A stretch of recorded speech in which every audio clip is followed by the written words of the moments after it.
मैंने जैसे आपको बताया वो इंक्लूसिव सिटी वाला प्रोजेक्ट, उस पर हमने काफ़ी, और वो एक ऐसा होगा, काफ़ी ज़मीन हमने ली है जिसमें हर किस्म की डिसेबिलिटीज़ की ज़रूरियात जो होंगी वो उस हवाले से होंगी। हमने एक बड़ा पार्क उसमें रखा है तकरीबन 20 एकड़ का, कि जिससे हम उन बच्चों को, आपको पता है ना कि ऐसे बच्चों को जो नॉर्मल जो पार्क्स हमारे होते हैं, कुछ लोग ऐसे हैं जो पसंद नहीं करते ऐसे बच्चे आए, तो इसके लिए हमने स्पेशल रखा है। तो वो उस चीज़ को हम आगे बढ़ाएंगे।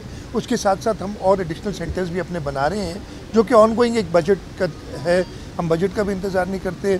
हम फॉर एग्ज़ाम्पल सी आर्ट्स के ज़रिए इस साल 2 सेंटर या 3 नए बने हैं, नाज़िमाबाद वाला, लड़कानों वाला और नवाब शाह, ये इसी साल बने जो, और इसी तरीके से हम इसको कंटिन्यू करेंगे। सेकंड यही था कि आपने जो कहा था कि मलीर का जो वाक़या है सर, वो जो जेल का, इसी सूबे में वज़ीर दाखिला का घर भी जला दिया जाता है, जेल भी तोड़ दी जाती है, तो ऐसे वाक़यात तो बड़े एक अलार्मिंग और बिल्कुल अलार्मिंग है और ये तशवीश की बात है। देखिए, जो अभी तक मुझे पता चला है, मेरी आज लेटर टुडे एक मीटिंग भी है इस सिलसिले में, ताकि हम इसको और स्टडी करें।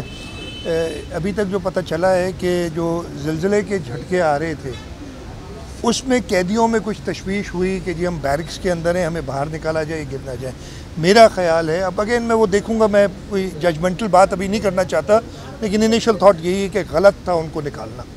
ये सिंगल स्टोरी जो इमारतें होती हैं, इनको इतना कोई ख़ास, वैसे तो अगर बहुत ज़्यादा बड़ा अर्थक्वेक आ जाए तो कुछ भी नहीं, अल्लाह माफ़ी दे, अल्लाह ताला करम करें, कुछ भी नहीं बचेगा। लेकिन ये 3.2 रिक्टर स्केल के जो झटके आ रहे थे, ये तो मैंने भी बहुत पहले अर्थक्वेक इंजीनियरिंग पढ़ी है। ये तो एक अच्छी बात है कि जो ज़मीन अपनी एनर्जी रिलीज़ करती है, अगर इकट्ठी रिलीज़ करे तो बहुत बड़ा अर्थक्वेक आ जाता है। तो छोटे शॉक्स बेहतर होते हैं, बेहतर तो कुछ नहीं होता, लेकिन एक बड़े अलमिये से बचने के लिए होते हैं। इसके एक और भी मसला होता है कि ये कभी कभी प्री शॉक्स आते हैं बिफोर अ लार्ज अर्थक्वेक। वो डर है। मैंने साइस्मोलॉजिस्ट से बात की हुई और हम उसको फॉलो कर रहे हैं जिस हद तक कर सकते हैं। जहाँ तक कि मलीर का वाक़या ये गलत फ़ैसला था और ज़रूर इस पर सज़ा मिलेगी उन लोगों को जिन्होंने ये फ़ैसला किया।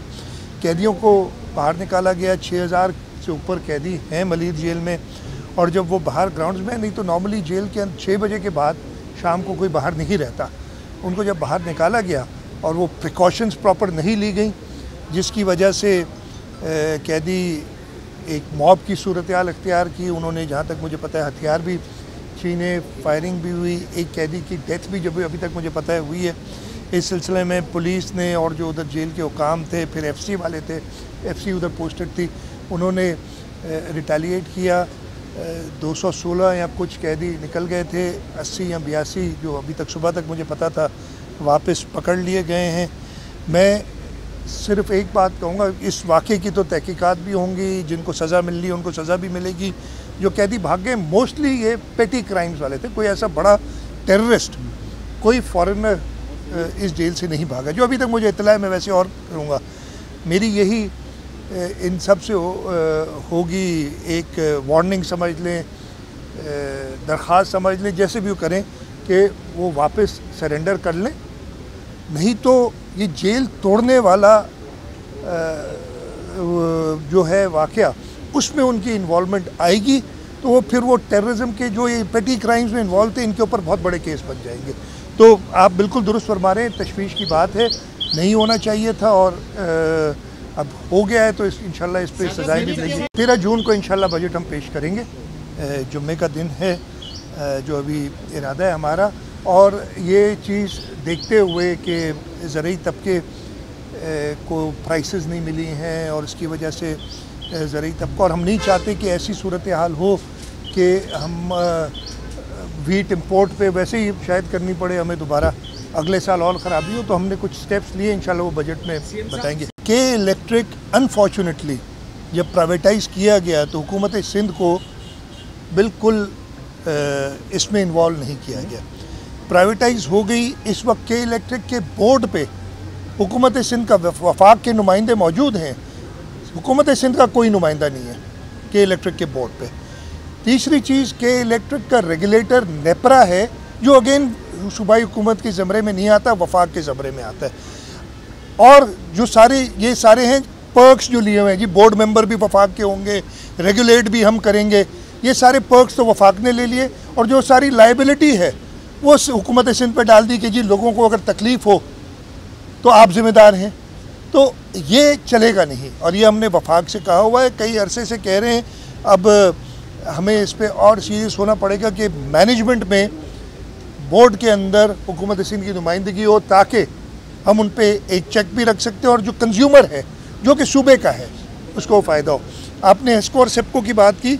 हेस्को और सेप्को पे हमारा इरादा ये है कि अगेन डिस्ट्रीब्यूशन एक प्रोविंशियल सब्जेक्ट है, और हमेशा से वैसे वफाक चलाता आ रहा है कि हम ये दोनों इदारे प्राइवेटाइज़ नहीं करेंगे। जैसे के इलेक्ट्रिक की हम पब्लिक प्राइवेट पार्टनरशिप में, कंट्रोल हुकूमत का रहेगा, लेकिन हम एक अच्छा ऑपरेटर ढूंढेंगे, इसलिए कि हम ये जानते हैं कि ऑपरेशंस के लिए आपको अच्छी टेक्निकल फर्म चाहिए, वो हम ढूंढेंगे।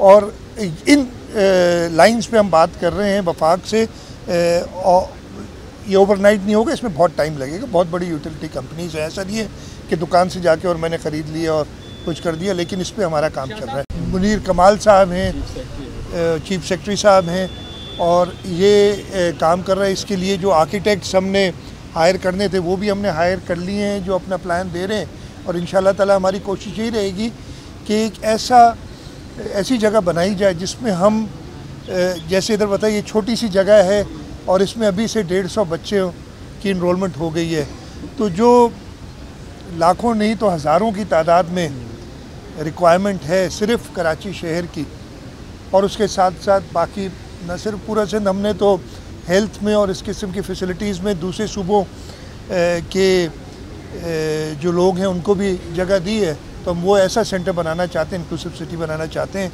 जो कि इंशाल्लाह ताला इन स्पेशल एबिलिटीज़ वाले, डिसेबिलिटीज़ वाले जो बच्चे हैं उनकी ज़रूरियात पूरी कर सके। मुझे बड़ी खुशी हुई है, मेरी एडलेट लेप्रेसी सेंटर डॉक्टर रूथ फॉ की जो लेप्रेसी के हवाले से खिदमात हैं, और वो लेप्रेसी इरेडिकेट कर चुकी, उनकी मेहनत और फिर उनके बाद जो उनकी पूरी टीम है वो कर चुकी हैं। और अब उनका अपना ख्याल है कि हम और चीज़ों में भी जाएं, और ये जो सेंटर है ये इसी सिलसिले की एक कड़ी है।